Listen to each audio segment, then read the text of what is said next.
नोएडा में भ्रष्टाचार की इमारत ध्वस्त होने जा रही है। इसकी पूरी तैयारियां कर ली गई हैं और यहाँ जो सबसे बड़ी चिंता है वो आसपास के लोगों की है, क्योंकि जब ये इमारत उड़ाई जा रही होगी, इसमें विस्फोटक लगाए जा चुके हैं, जब इसमें हम कह सकते हैं कि विस्फोटक अपना काम कर रहे होंगे, उस समय आसपास की इमारतों के लोगों को कहा गया है कि वो आप अंदर रहें। यानी यहाँ पर जो निवासी हैं उनसे पूछते हैं उनकी क्या चिंताएं हैं। हमारे साथ दो लोग हैं, आइए उनसे बात करते हैं। क्या नाम है भाई साहब आपका? जी, मेरा नाम अंकुश है और मैं ये पार्श्वनाथ प्रेस्टीज में रहता हूँ। एक सोसाइटी छोड़ के उसके पीछे वाली सोसाइटी। क्या निर्देश हैं आपको? हमें तो मतलब जैसे जो बिल्कुल बाजू वाली सोसाइटीज़ हैं उनमें तो काफ़ी निर्देश हैं, उनको तो छोड़ने के लिए भी बोला गया है। हमें इतने ज़्यादा निर्देश नहीं हैं, हमें बोला गया है कि जो सोसाइटी के जो ब्लॉक्स इस तरफ को हैं वो अपने सारे खिड़कियाँ दरवाजे बंद रखें और ढक के रखें, चादर डाल के रखें। और कोई भी जो चीज़ जो लटक रही जैसे टीवी हो गया, मंदिर वगैरह जो भी लटकने वाला सामान रहता है, टांगने वाला, वो सब उतार के रखें, ढक के रखें। और मास्क वगैरह पहन के रखें। जब ये डेमोलिशन होगा तो बाहर मत घूमें। और बाकी तो कुछ यहाँ पर ये इमारत लंबे समय से आप देख रहे होंगे, इसमें कानूनी दांवपेच भी चल रहे थे। सुप्रीम कोर्ट कह रहा था इसको ढहा दो, गिरा दो, लेकिन उसको रोकने की कोशिशें भी चल रही थी। जब आप इसे रोज देखते थे, क्या लगता था आपको? हमें यही लगता था यार ये इतनी अच्छी बिल्डिंग है, हम इसको कहीं और यूज़ भी कर सकते थे। गवर्नमेंट इंस्टेड ऑफ डिमोलिशन हम शायद ये किसी आर्मी के कोई विडो है या कोई किसी को भी दे सकते थे।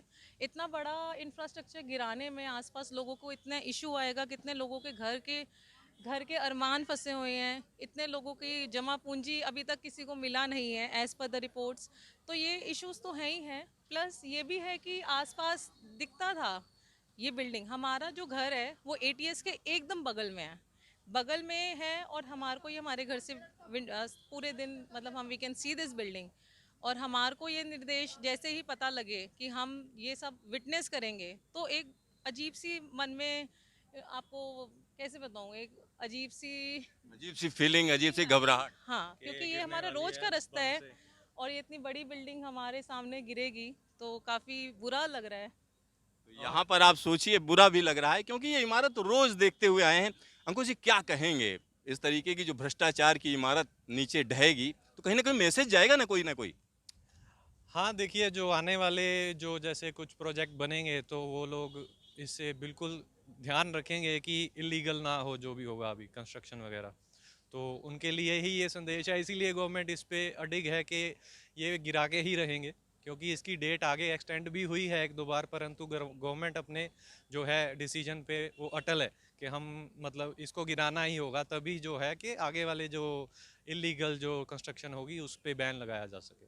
अच्छा, यहाँ पर जब ये इमारत गिर रही होगी तो कोई आशंकाएं भी होंगी आपके दिमाग में कि ये नीचे गिरेगी, कंपन पैदा होगा, धूल उड़ेगी, क्या कहेंगे? जी, आशंका तो है। अभी सुनने में आया है कि 3700 किलो एक्सप्लोसिव लगेगा। तो 3700 किलो एक्सप्लोसिव जब फटेगा तो कितना धुआं ऐसे बादल बन जाएगा जैसे धुएं का, धूल मिट्टी का।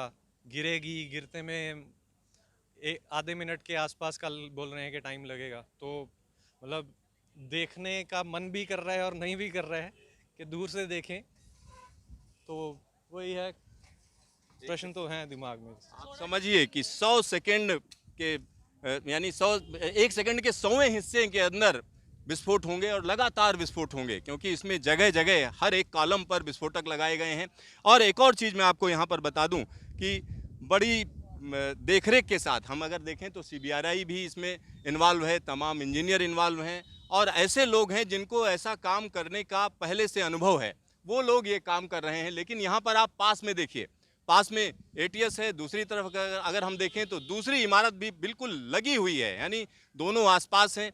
और उसके बाद इसको विस्फोटक से उड़ाना, तो कहीं ना कहीं लोगों में आशंकाएं हैं और आसपास के जो लोग हैं उनको अपनी बिल्डिंग से हटाया गया है। और कल की अगर हम बात करें, जिस दिन होना है उस दिन वो लोग अपने फ्लैट में नहीं होंगे। क्या आपको लगता है कि इस तरीके का विस्फोट होगा और बड़ा सधे तरीके से होगा तो नुकसान पहुंचने की कहीं आशंका है आपको?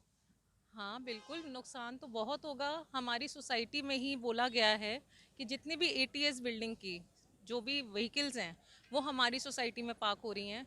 यहाँ के जो लोग जो सुबह से 7 बजे से कल रीलोकेट होके हमारी सोसाइटी में आ रहे हैं, क्लब हाउसेस जो वेकेंट फ्लैट्स हैं सारे हम वो यूज़ कर रहे हैं ताकि हम अपने नेबर्स को एक एनवायरनमेंट प्रोवाइड कर सकें, जो एक थोड़ा अच्छी बात है। जो नोटिस निकला है उसके अकॉर्डिंग भरपाई तो ज़रूर होगी, क्योंकि यहाँ आसपास की सोसाइटी, अभी ये अंदाज़ा नहीं लगाया जा सकता कि कितना मैसिव होगा। अभी ये सोचा जा रहा है एडजेसेंट सोसाइटीज़ के बारे में, but it can go beyond that as well. So we can not say that, क्योंकि ये पहली बार ऐसा कहीं हो रहा है नोएडा में, तो वो देखना पड़ेगा। कल भरपाई तो होगी, नुकसान भी होगा, बट हम जितना कर सकते हैं हम उतना कर रहे हैं। अपनी सोसाइटीज़ हमारी काफ़ी मदद कर रही हैं। यहाँ पर आप समझिए आशंकाएं हैं, तमाम तरीके की आशंकाएं हैं, तैयारियां चल रही हैं। आप देख सकते हैं किस तरीके की तैयारियां चल रही हैं और बिल्डिंग खड़ी हुई है और हम कह सकते हैं कुछ ही घंटों के लिए ये बिल्डिंग खड़ी हुई है, उसके बाद ये ढह जाएगी, पूरी तरीके से नीचे आ जाएगी और इसमें तमाम तरीके की तैयारियां की गई हैं। अगर हम अंदर की बात करें तो अंदर बेसमेंट के अंदर हम कह सकते हैं कि कंक्रीट भरा गया है, साथ ही साथ उसमें अलग अलग तरीके के इंतजाम किए गए हैं जिसमें आसपास की इमारतों को नुकसान न पहुंचे। और जो विस्फोट किया जाएगा वो भी इस तरीके से किया जाएगा जिसमें इसका मलबा एक निश्चित जगह के अंदर गिरे, जैसे कोई फव्वारा निकलता है और उसका जो पानी है वो एक निश्चित दायरे में रहता है, उसी तरीके के विस्फोट किए जाएंगे जिसमें आसपास की इमारतों को नुकसान ना हो। तो यहाँ पर आप देख सकते हैं पास की इमारतों को ढका भी गया है जिसमें वहाँ पर मलबा ना पहुँचे, वहाँ पर धूल ना पहुँचे तो कम पहुँचे। साथ ही साथ यहाँ पर अगर एटीएस को देखें तो एटीएस विलेज की अगर हम बात करते हैं तो उससे जो सटे हुए जो फ्लोर्स हैं अगर हम उनकी बात करें तो वहाँ पर भी इंतजाम किए गए हैं। लेकिन विस्फोटक तो विस्फोटक हैं, विस्फोट तो विस्फोट है। इमारत गिरेगी तो कहीं ना कहीं आसपास मलबा बिखरेगा, निश्चित तौर पर बिखरेगा और उसके लिए पूरी तैयारियां की जा चुकी हैं। Siddharth, news station, Noida.